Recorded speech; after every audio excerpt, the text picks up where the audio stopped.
Everyone, welcome back to my channel. चलिए आज का पार्ट स्टार्ट करते हैं। आज भी गला ठीक नहीं है, पर आई नो आप लोग एडजस्ट कर लेंगे। आप मेरे अच्छे सब्सक्राइबर्स और व्यूअर्स हैं, आपको ये थोड़ी बहुत चीज़ें दिक्कत नहीं करती। चलिए बैक टू द स्टोरी।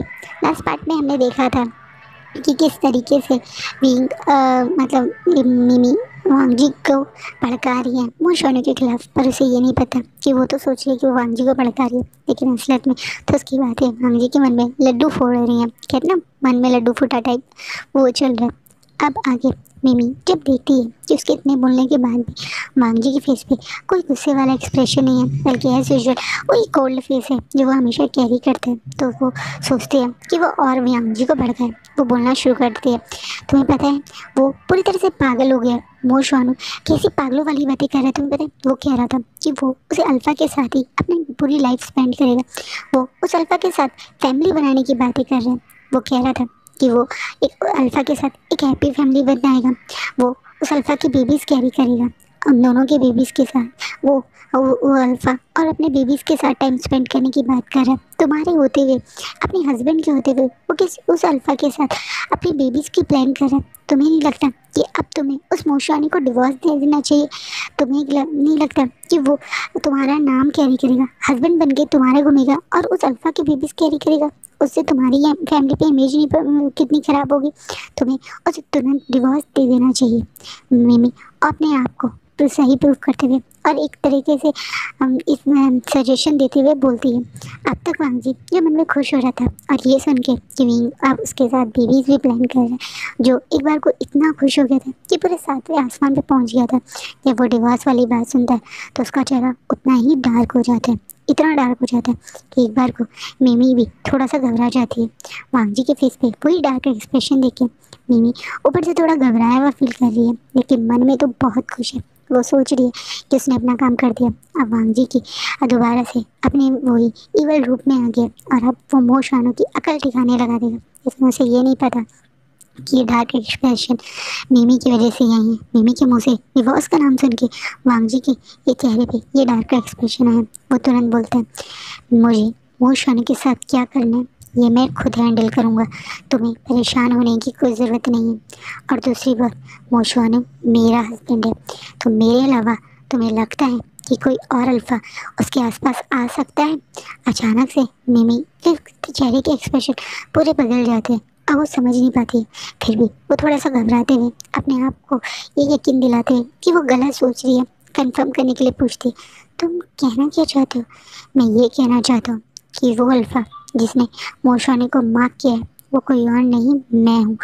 और मैं ही हूँ जिसके साथ मोशवानू ने अपनी हीट स्पेंड की थी। मेरे होते हुए मेरा हस्बैंड किसी और अल्फा के पास कैसे जा सकता है? और तुम्हें मेरे और मोशवानी के बीच में नहीं बोलना चाहिए। ये हम दोनों कपल की बात है, और मेरे ख्याल से एक कपल के बीच में बोलने का राइट तो मैंने तुम्हें कभी नहीं दिया था। अब मिमी को जो उसके मन में बहुत गुस्सा आ जाता है ये बात सुन के, जो 1 मिनट के लिए गुस्सा पूरी तरह से पागल हो जाती है। उसे तो ऐसा लगता है कि क्या उसने जो सुना वो सही था या उसने कोई गलत तो नहीं सुन लिया। वो एकदम से गुस्से में आओ न ताओ देखती है, और बड़े गुस्से में जगह से खड़े होकर जोर से टेबल पे हाथ मारते थे। क्या तुमने क्या कहा? तुमने उस मोशवानी के साथ हीट स्पेंड कर ली? तुम ऐसे कैसे कर सकते हो? तुम्हें अच्छे से पता है ना वो विंग का मर्डरर था, तुम्हारे लवर का मर्डर था। आज तक 8 साल से मैं तुम्हारी फ्रेंड हूँ, हमेशा तुम्हें अच्छी सजेशन देती हूँ। तुमने मुझे कभी भी अपने और मोशवानी के बीच में बोलने से रोका नहीं, और आज तुम मुझसे ऐसी बातें करो। क्या हो गया है तुम्हें? क्या उस मोशवानी ने तुम्हारे ऊपर कुछ कर दिया है क्या? तुम्हें कोई मेडिसिन दी है क्या, या तुमने फोर्स करके या ड्रग करके तुम्हारे साथ ये सब किया है? मुझे बताओ, मैं उस मोशवानी की अकल दिखाने लगा दूंगी। इस बात पे वांगजी गुस्से में उसके सामने खड़ा होता है। अब बोलता है, तुम मुझे इतना वीक समझती हो क्या कि कोई भी मुझे एक साथ कुछ भी कर देगा? मैं जानता हूँ कि तुम मेरी फ्रेंड हो, और काफ़ी टाइम तक तुमने मुझे सपोर्ट भी किया था, लेकिन मैंने कभी भी तुम्हें किसी भी कपल के बीच में बोलने की परमिशन नहीं दी थी।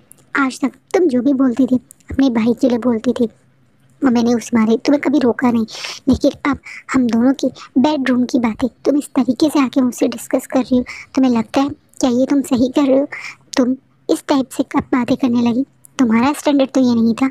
वांग जी थोड़ा सा गुस्सा करते हुए बोलता है। अब मिमी अपने आप में थोड़ा सा आती है, लेकिन गुस्सा तो वो बहुत है और उसे लगता है कि वो यहाँ खड़ी रहेगी तो हो सकता है कि वो गुस्से में कुछ बढ़ा ना कर दे, क्योंकि उसे पता है कि वो गुस्से में कई बार बहुत सारी गलत गलत चीज़ें कर देती है, लेकिन आज वो ऐसा कुछ नहीं करना चाहती। वो थोड़ा सा अपने ऊपर कंट्रोल करने की कोशिश करती है और अपने फेक वाले फेस को दोबारा से बदलती है। तुम सही कह रहे हो, ये तुम दोनों का डिसीजन है, और तुम्हें लगता है कि अगर मुझे तुम दोनों के बीच में नहीं बोलना चाहिए तो मैं नहीं बोलूँगी। बस मैं तुम्हें अपना एक अच्छा दोस्त समझ के यहाँ आ गई थी, पर अब तुम्हें डिस्टर्ब नहीं करूँगी। और कह के वो एटीट्यूड दिखाते वहाँ से चली जाती, ये सोच के कि वांग जी को लगेगा कि मिमी हर्ट हो गई है, वो उसे मनाने आएगा, लेकिन ऐसा कुछ नहीं होता। बल्कि वांग जी तो अपने मतलब एक तरह से दोबारा से अपनी चेयर पर बैठ जाता है और मिमी जो बातें बोल के गई है वो सारी बातें सोचने लगता है कि विंग ने कि सचमुच में मिमी से ये सारी बातें कही, क्योंकि उसे लगता है मिमी तो झूठ बोलेगी नहीं, तो उसे लग रहा है मिमी ने ये सारी मतलब विंग ने ये सारी बातें कही होगी कि वो उसे उस अल्फ़ा के साथ बहुत अच्छा लगा, वो उस अल्फ़ा के साथ बहुत ज़्यादा सेटिस्फाई हुआ, वो उस अल्फ़ा के साथ ही अपने बेबीज़ प्लान करेगा। ये सारी बातें सोच के वांग जी को पता नहीं क्यों अचानक से इस समय दौड़ के विंग के पास जाने का मन कर रहा है, उसे हग करने का मन कर रहा है, उसे बहुत सारी किसेस देने का मन कर रहा है। ये सोच के नहीं कि उसका विंग उसकी बीवी से प्रेग्नेंट होगा, ये सोच के वांग जी के मन में जो एक अजीब सी फीलिंग आ रही है, जैसे वो इन चीज़ों को सच करना चाहता हो, ऐसी वाली फीलिंग उसे में ये सोचते मन में बहुत खुशी हो रही है। वहीं तुरंत वो सॉन्गलैन को बुलाता है और जो बात वो सॉन्गलैन से नहीं कर पाया था वो बोलता है सॉन्गलैन से कि वो चाहता है कि मोशन उसका मतलब उसी की डिपार्टमेंट में उसके साथ काम करे। इस बात पे सॉन्गलैन बड़ी बड़ी आंखों से वांग जी की तरफ देख लेता है। वांग जी पूरी दुनिया को ये नहीं बता सकता ना कि वो मोशानु नहीं है, वो उसका विंग है, और लोग इस चीज़ को कैसे लें वो नहीं जानता। वो तो सिर्फ अभी मोशानी है सारी दुनिया के सामने, तो वांग जी से मोशानी वाली तरह ही बोल रहा है। इस बात वहाँ सॉन्गलैन के इस बदले हुए एक्सप्रेशन को देख के वांग जी एकदम से बोलता है, मैं चाहता हूँ कि मैं पूरे टाइम उस पर नज़र रखूँ ताकि वो दोबारा से मेरे कंपनी में कोई गड़बड़ ना करें।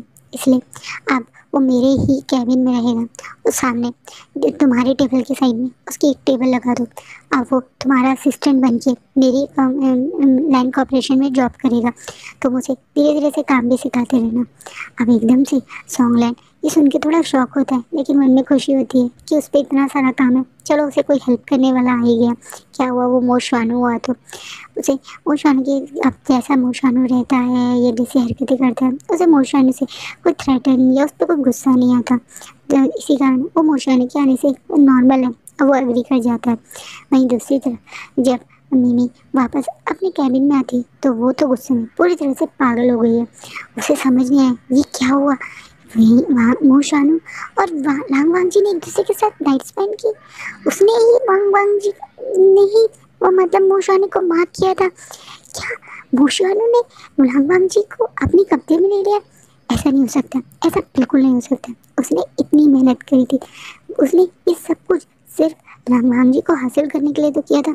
उसने ही तो विंग को खुद अपने हाथों से मारा था ताकि वो वांग जी को अपना बना सके।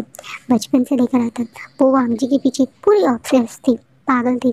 हमेशा वांग जी जो करता था वहाँ पहुँच जाती थी, लेकिन वांग जी कभी उसे भाव ही नहीं देता था।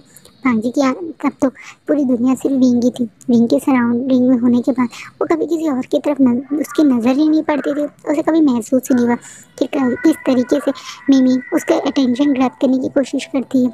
वहीं विंग को भी इन चीज़ों से फ़र्क नहीं पड़ता था, क्योंकि उसे पता था कि दुनिया में कोई कितनी भी कोशिश कर ले, लेकिन उसका लंजा उसके होते भी कभी किसी और को देख ही नहीं सकता है, कभी किसी और को प्यार अटेंशन देने के बारे में सोच ही नहीं सकता है। तो इसी कारण वो भी मिमी को उस समय ज़्यादा बड़ा थ्रेट नहीं मानता था, लेकिन उसे ये नहीं पता था कि मिमी किस लेवल की साइको है। वो उस तरीके से उसकी जान भी ले सकती है। इस ये तो विंग और वांग जी के दिमाग में कभी आया ही नहीं था, या आ सकता था कि किस तरीके से कोई इंसान वांग जी के पीछे ऑब्सेस होकर विंग की जान ले सकता है। कोई भी नहीं सोच सकता था। वहीं मिमी अब पागलों की तरह अपनी चीज़ें इधर से उधर फैला रही है और अपने साइकिल वाली तरह अपने हाथ में एक पेन लेके बहुत ज़ोर ज़ोर से उस पेन को एक टेबल पे हिट किए जा रही है, और उसकी आंखों में इस समय खून उतरा हुआ है। और वो बोल रही है अगर वो एक मर्डर कर सकती है तो वो दूसरा मर्डर भी कर सकती है। अभी तो तक वो मोशवानी को सिर्फ टॉर्चर, बचपन से जैसे टॉर्चर करने वाली मशीन समझ के उसे मांगजी को टॉर्चर करने के लिए दे दिया था। लेकिन अगर मोशवानी ने उसकी जगह लेने की कोशिश की तो उसे 1 मिनट नहीं लगेगी मोशवानी को ख़त्म करने में। अगर उसे चांस लगेगा तो वो मोशवानी को भी मार देगी जैसे उसने भीम को मारा था। अगर उसे ज़रा सा भी लगा कि मोशवानी उसकी और उसके मांगजी के बीच में आ रहा है तो वो मोशवानी की लाइफ उससे ले लेगी। वो ये सोच के ज़ोर ज़ोर से उस पेन को टेबल पे मार रही है, तभी सडनली उसके डोर पे नॉक होती है, जिसके कारण वो पहले की तरह थोड़ा नॉर्मल होते हुए अपने चेहरे पे फेक स्माइल रखते हुए कमीन बोलती है। तो उसी की एक ऑफिस में मैंने बताया ना बहुत सारे चमचे टाइप होते हैं, मस्का लगाओ टाइप, वो आके एकदम से बोलती है, मैम आप यहाँ पे हैं, आपको पता है दोबारा से वो लो क्लास मोशवानू दोबारा से लैंड कॉर्पोरेशन ज्वाइन करने वाला है और आपको पता है इस बार वो डायरेक्ट लैंड कॉर्पोरेशन में किस पोजीशन पे आ रहा है। अब एकदम से मिमी उस लेडी की तरफ देखती है, अब बोलती है, अंदर आओ बैठो, अब प्यार से बताओ क्या हुआ है, इतना परेशान क्यों हो रही हो। परेशान होने वाली बात ही तो है, आपको पता है मोशवानू को लांग वांगजी के पर्सनल मतलब असिस्टेंट, पीए का असिस्टेंट बना दिया गया है। अचानक से ये बात सुनने के बाद नहीं बोली, क्या क्या बोल रही हो तुम। हाँ मुझे अभी अभी पता चला है कि मतलब लांग वांगजी के कैबिन के बाहर पूरा एक रिसेप्शन एरिया दोबारा से रीडिज़ाइन करने के लिए बुलाया रातों रात, ताकि कल से ही वो मोशवानू उस जगह पे आ जाए।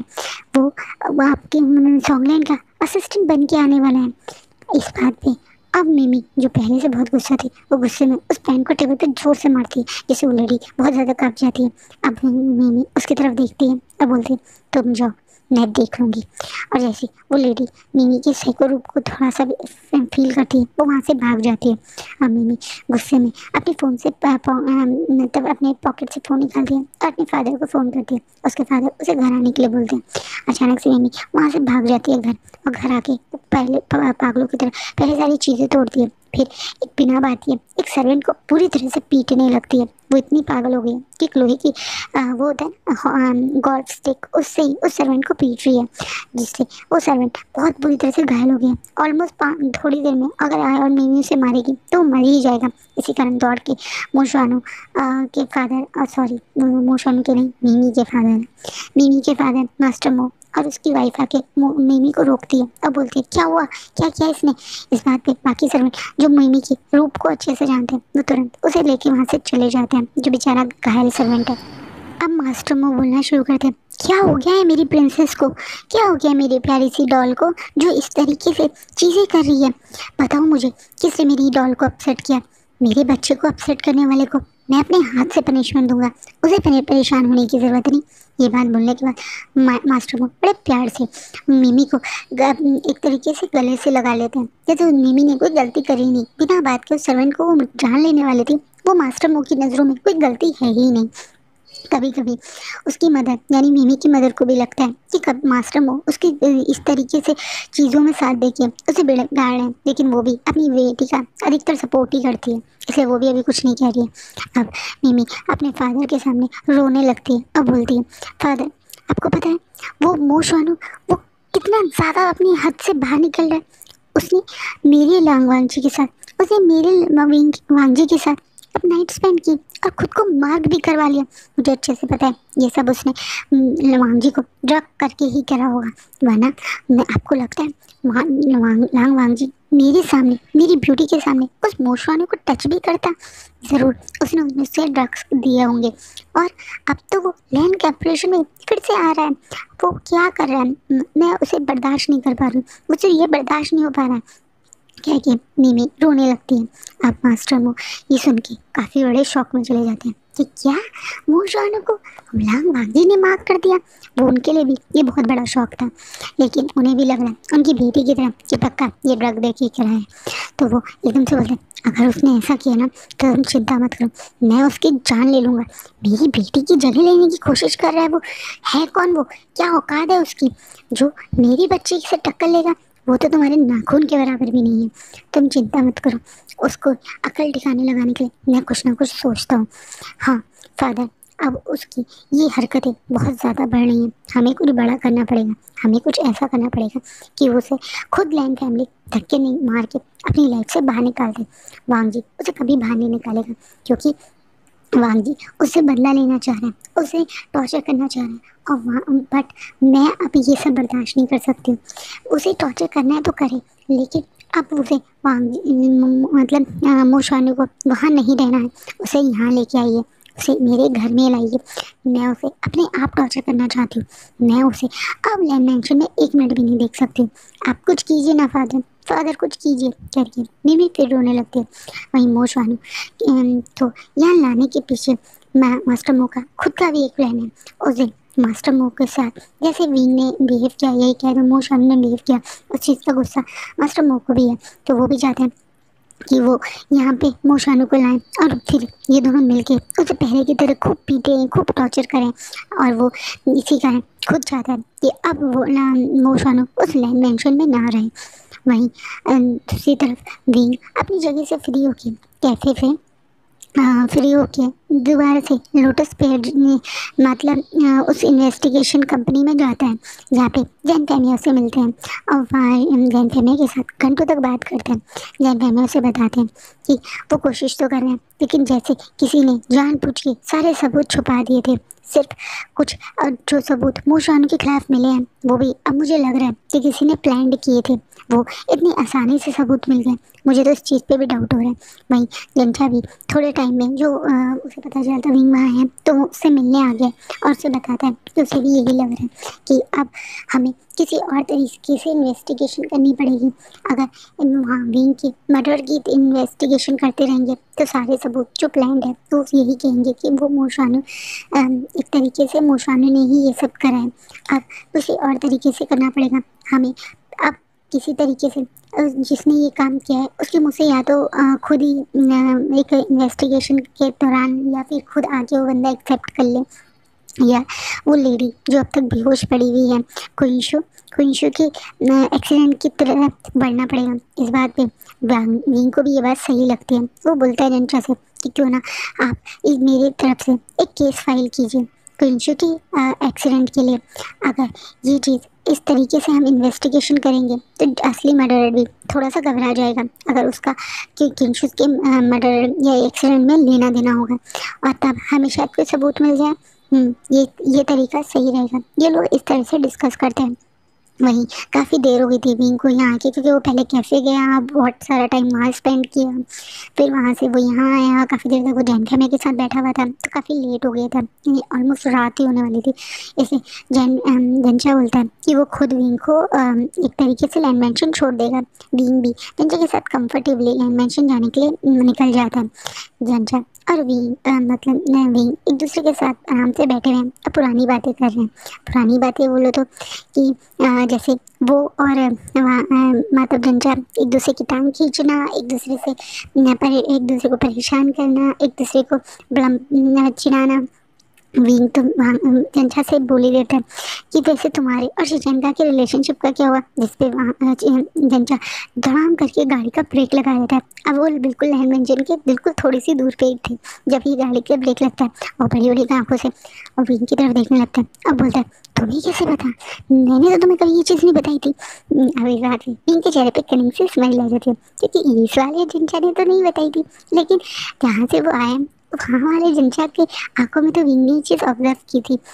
यहाँ मैं वो अभी मतलब इस वाले विंग के सामने या इस वर्ल्ड में अभी जंचा और लैंग शिचैन एक दूसरे के सामने विंग के सामने नहीं मिले हैं, लेकिन वो लोग अकेले में मिलते हैं, एक दूसरे से रिलेशनशिप में है। ये चीज़ विंग को पता है। ये चीज़ सुन के जंचा थोड़ा शॉक हो जाता है। वहीं विंग बोलता है तुम और शिचैन का एक दूसरे को डेट कर रहे हो ना, तुम्हें क्या लगता है मुझे पता नहीं चलेगा?